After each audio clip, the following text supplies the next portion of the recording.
মা, এখানে বসে আছেন যে, আপনার কি শরীর খারাপ?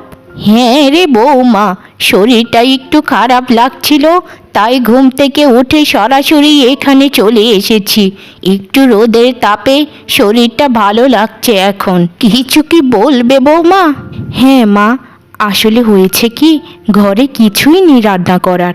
কি যে রান্না করব কিচ্ছু বুঝতে পারছি না। আর আপনার ছেলেও তো এখনো কাজ থেকে ফিরলো না। যদি কাজ থেকে ফিরতো তাহলে হাতে করে কিছু অন্তত একটা নিয়ে আসতো। এখন সকাল গড়িয়ে তো দুপুরই হতে চললো প্রায়। আমরা তো সবাই না খাওয়া। ঘুম থেকে উঠে পুকুর পাড়ে গিয়েছিলাম শাক পাতা তুলতে। সেখানে গিয়ে দেখি ডবলির মা সকল শাক পাতা তুলে নিয়ে গেছে। এই তো কিছুদিন হলো তুমি বউ হয়ে এই ঘরে এসেছো, এখনই এইসব কাজ করা শুরু করে দিয়েছো বৌমা। এইসব কি তোমায় মানায়? কি আর করব মা, পেটের ক্ষুধা কি সহ্য করা যায়? আর আপনারও তো শরীরটা ভালো নেই, উনিও কাজ পাচ্ছে না, আমাকে তো কিছু একটা করতে হবে, তাই না মা? আর শুনুন মা, লোকে কি বলবে সে কথা বাদ দিন। কেউ আমাদের এসে খাইয়ে দেয় না, আমাদের খাবার আমাদেরই খেতে হয়। আসলেই বৌমা, তোমার মতো এরকম ভালো আর লক্ষ্মী বৌমা খুঁজে পাওয়া বিরল। আমাদের কথা কত চিন্তা করো তুমি। আসলেই ভাগ্য করেও এরকম বৌমা পাওয়া যায় না। তুমি দীর্ঘজীবী হও বৌমা, তুমি দীর্ঘজীবী হও, অনেক বছর বেঁচে থাকো মা। আপনার মতো এরকম মায়ের মতো একটা শাশুড়ি পেয়ে আমিও তো কম ভাগ্যবতী নই মা। মা, আপনি তাহলে এখানে একটু বিশ্রাম করুন, আমি ঘরে যাই, গিয়ে দেখি উনি তো আবার চলে আসবেন একটু পর। হাতে করে যদি কিছু একটা নিয়ে আসেন তাহলে আমি রান্না চাপিয়ে আপনাদেরকে খাবার দেব, কেমন? ঠিক আছে বৌমা, তাহলে তুমি ঘরে যাও, আমি এখানে একটু বসে বসে রোদ পোহাই। তুমি চলে এসেছো? কিছু কি এনেছো রান্না করার? সকাল থেকে উনুনে আঁচ পড়েনি। মায়েরও তো শরীরটা ভালো নেই, ঠিকমতো খাবার না খেলে তো আবার আরও অসুস্থ হয়ে পড়বেন। হ্যাঁ গিন্নি, আমি চলে এসেছি। আর সামান্য কিছু কাজ করেছিলাম, তাই কিছু বাজার করে নিয়েও এসেছি। রান্নাঘরে গিয়ে দেখো, কিছু বেগুন আর আলু এনেছি, ওগুলো কেটে রান্না করে নাও। ঠিক আছে গো, আমি একটু পরে রান্না বসিয়ে ফেলছি। আর শোনো, কোথাও কি কাজ খুঁজে পেয়েছো? না গিন্নি, স্থায়ীভাবে সেরকম কোনো কাজে আমি খুঁজে পাইনি। একটা কাজ খুঁজে পেয়েছি, সেটাও আবার 15 দিনের জন্য।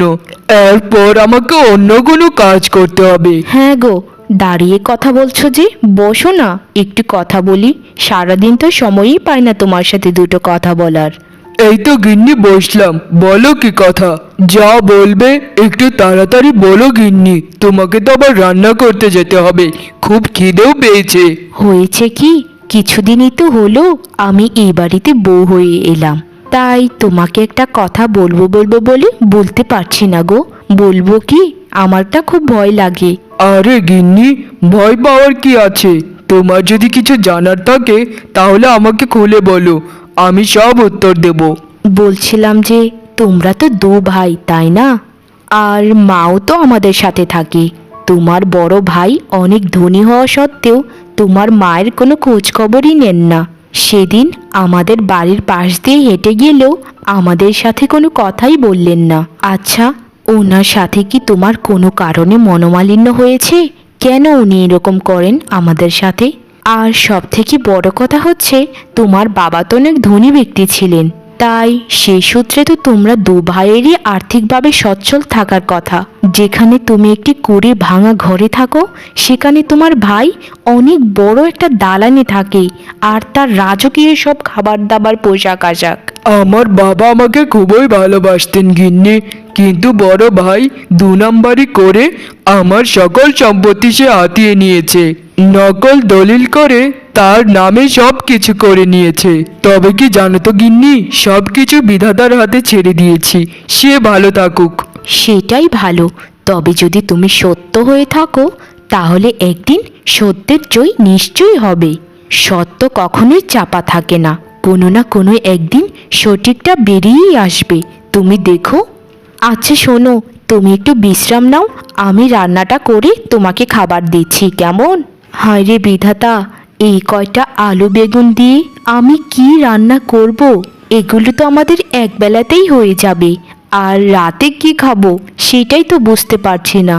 উনি যেই কাজ শুরু করেছে সেই কাজে তো অল্প কিছু টাকাই ওনাকে দেয়, কিভাবে যে সংসারটা চলবে সেটাই আমি বুঝতে পারছি না। ঘরটা তো ভাঙা ভাঙাই, আর রান্নাঘরের যে অবস্থা যে কোনো দিন ভেঙে মাথায় পড়বে। হে বিধাতা, একটু সুখের দেখা দাও আমাদেরকে। আমার স্বামী তো অনেক ভালো মানুষ, কেন তুমি ওনাকে কষ্ট দিচ্ছ? যাক, এগুলোকে রান্না করি, তারপর যা হবার তাই হবে।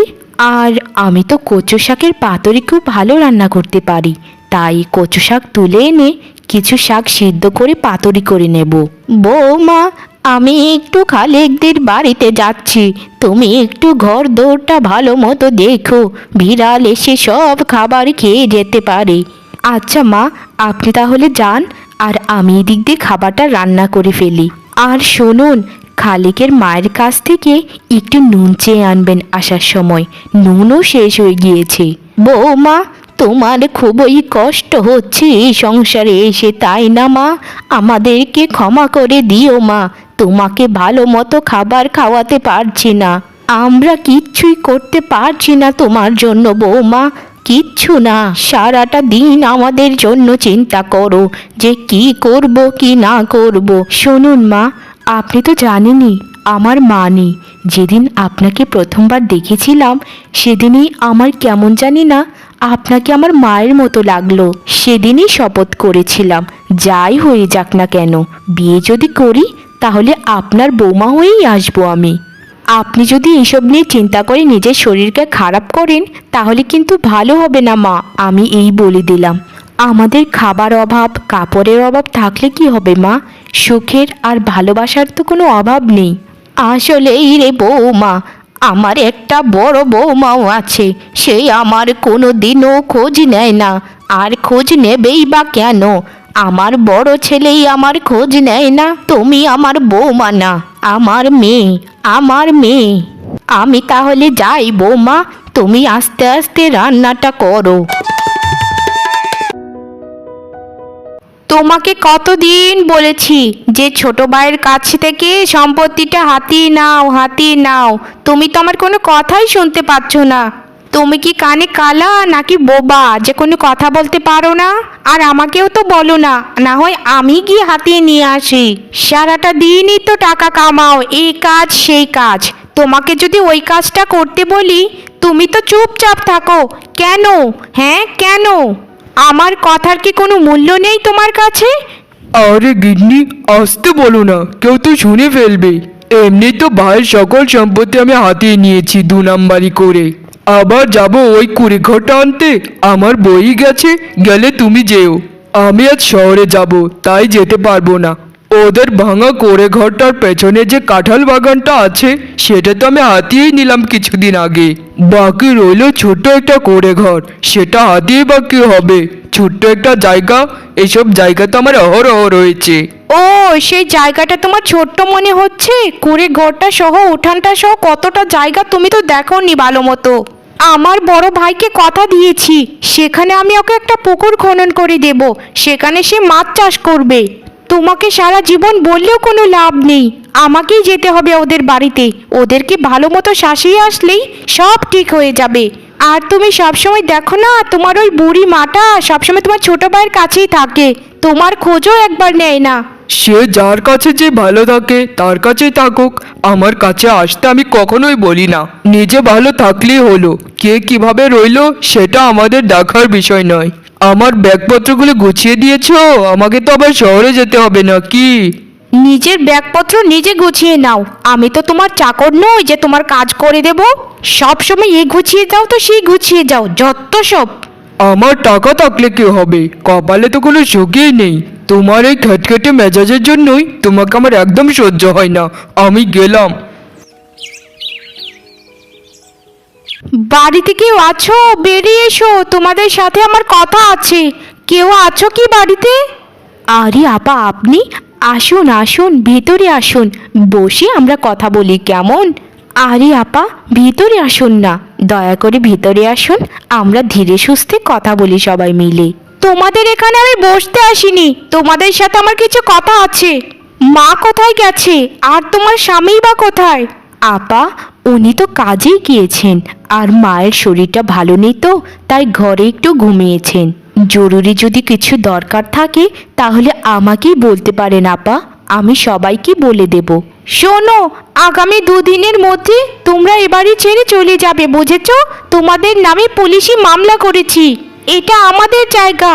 আমাদের শ্বশুর মশাই এই জায়গাটা শুধু বড় ছেলের নামে করে গিয়েছিলেন। আমাদের জায়গাটা আমাদেরকে দিয়ে দাও, এটাই তোমাদের জন্য ভালো হবে। কে এসেছে বৌমা? ও মা, বড় বৌমা, তুমি তুমি এখানে কি করছো? কি চাই তোমার এখানে? আরো কিছু নিতে এসেছো নাকি আমাদের কাছ থেকে?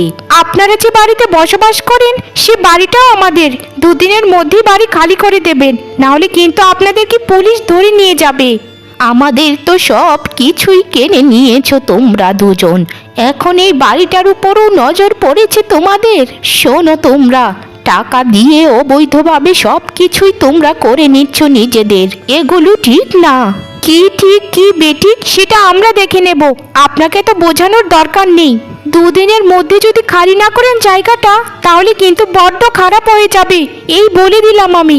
আমার স্বামী মৃত্যুর আগে 2 ভাইয়ের নামে সমান ভাগে সকল সম্পত্তি দান করে গেছেন, কিন্তু ওই কাগজপত্রগুলো যে কোথায় রেখে গিয়েছেন সেটা মৃত্যুর আগে তিনি বলতেই পারেননি। তার আগেই উপরওয়ালার ডাকে তিনি চলে গেলেন, কিন্তু আমাকে তিনি একবার এ কথা বলেছিলেন, তোমরা যা করছো খুব খারাপ কাজ করছো, এটা কিন্তু ঠিক নয়।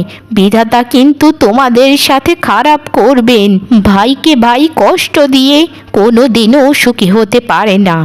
বুড়ি হয়ে গেছেন, 2 দিন পর মরবেন, রাস্তায় রাস্তায় ভিক্ষে করলেই তো হয়, এত বাড়ি ঘরে থাকা লাগে কেন? আপা, মাকে সম্মান দিয়ে কথা বলুন। নিজের শাশুড়ির সাথে কেউ এরকম আচরণ করে? ঠিক আছে, আপনারা যদি প্রমাণ করতে পারেন যে এটা আপনাদের জায়গা, তাহলে আমরা 2 দিনের মধ্যেই এই জায়গা ছেড়ে দেব। আপনি এখন আসতে পারেন। আমার শাশুড়ি মা এমনিতেই অনেক অসুস্থ, আপনার কথায় তিনি আরও অসুস্থ হয়ে পড়বেন। ঠিক আছে ঠিক আছে, এত জ্ঞান বাক্য দিতে হবে না, আমি চলে যাচ্ছি। আর কথাটা মনে থাকে যেন, ঠিক 2 দিনের মধ্যেই।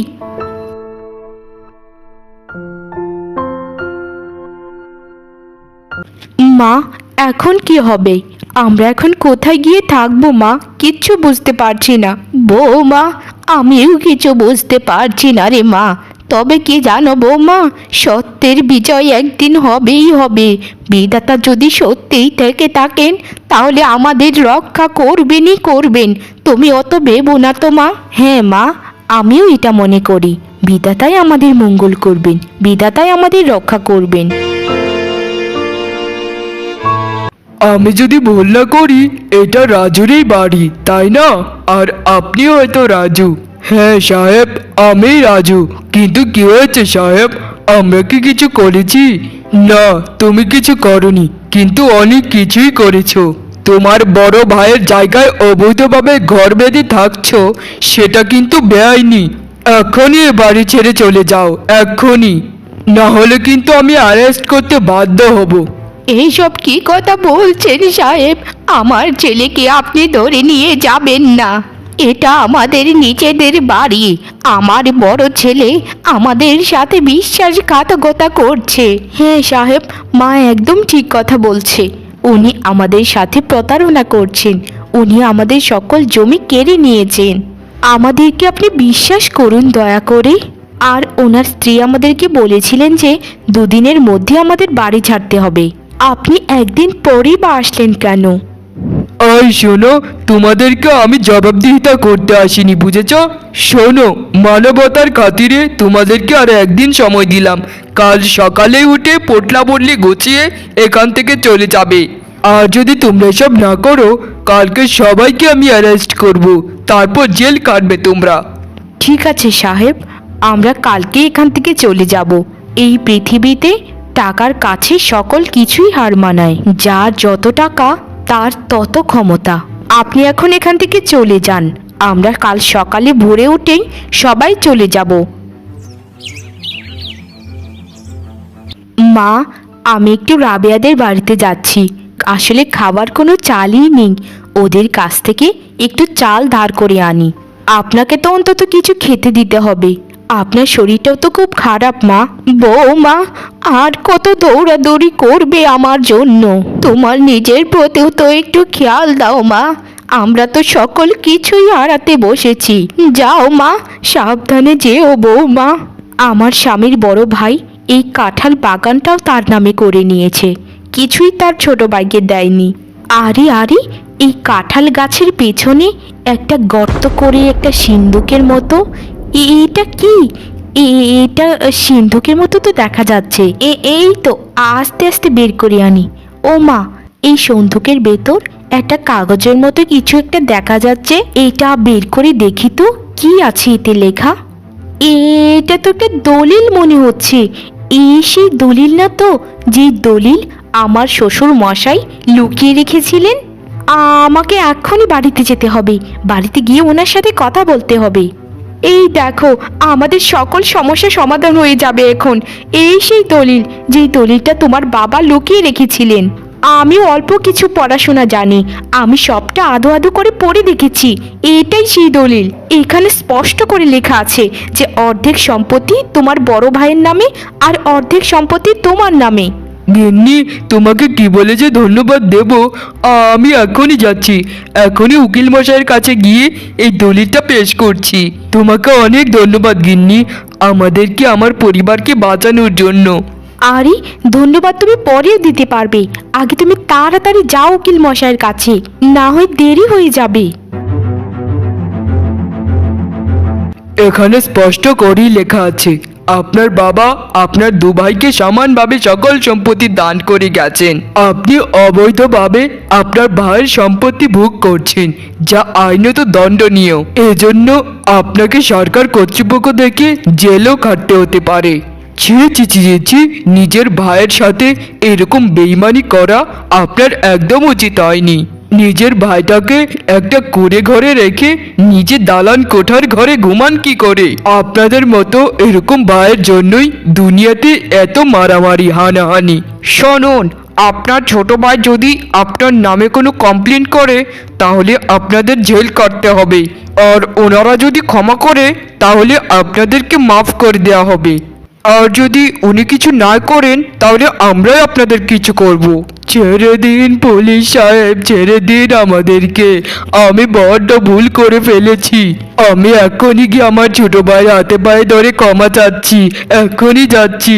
আর জীবনেও ওর সাথে কোনো খারাপ ব্যবহার করব না, আমি সকল সম্পত্তি ওকে বুঝিয়ে দেব। হ্যাঁ হ্যাঁ সাহেব, আমার স্বামী একদম ঠিক কথাই বলেছে, আমরা এখনই ওনাদের কাছে হাতে পায়ে ধরে ক্ষমা চাচ্ছি, আমাদের দয়া করে জেলে নেবেন না। ভাই রূপা, আমাদেরকে ক্ষমা করে দাও তোমরা, আমরা তোমাদের সাথে অনেক বড় অন্যায় করে ফেলেছি। মিথ্যে কাগজপত্র বানিয়ে তোমাদেরকে সম্পত্তি থেকে আলাদা করেছি আমরা। নিজের ভুল যখন নিজেরা বুঝতে পেরেছেন, সেটার থেকে ভালো খবর আর কিছুই হতে পারে না। বোন, তুমি অনেক গরিব পরিবারের সন্তান হতে পারো, কিন্তু আমি তোমার নখেরও যোগ্য নই। তুমি কত ভালো মতো আমার সাথে কথা বলছো, যেখানে আমরা সারা জীবন তোমাদের সাথে অন্যায় করে এসেছি। ভাই, আমাদেরকে ক্ষমা করে দে তুই, আমি সকল সম্পত্তি তোকে বুঝিয়ে দিচ্ছি, আমি এ গ্রাম ছেড়ে চলে যাব। না বড় ভাই, সম্পত্তি আমার একার না, দুজনের, তাই আমরা সারা জীবন দুজন একসাথেই থাকবো। ভাইয়ের থেকে মধুর সম্পর্ক এই পৃথিবীতে আর কিছুই নেই। আমাদের সাথে থাকবে না ভাই? আপনারা দুজন, আমরা দুজন, আর মা, কত সুন্দর আমাদের সংসার। থাকবো ভাই, থাকবো, আমরা সারা জীবন একসাথে থাকবো। আমাকে ক্ষমা করে দে ভাই, আমাকে ক্ষমা করে দে।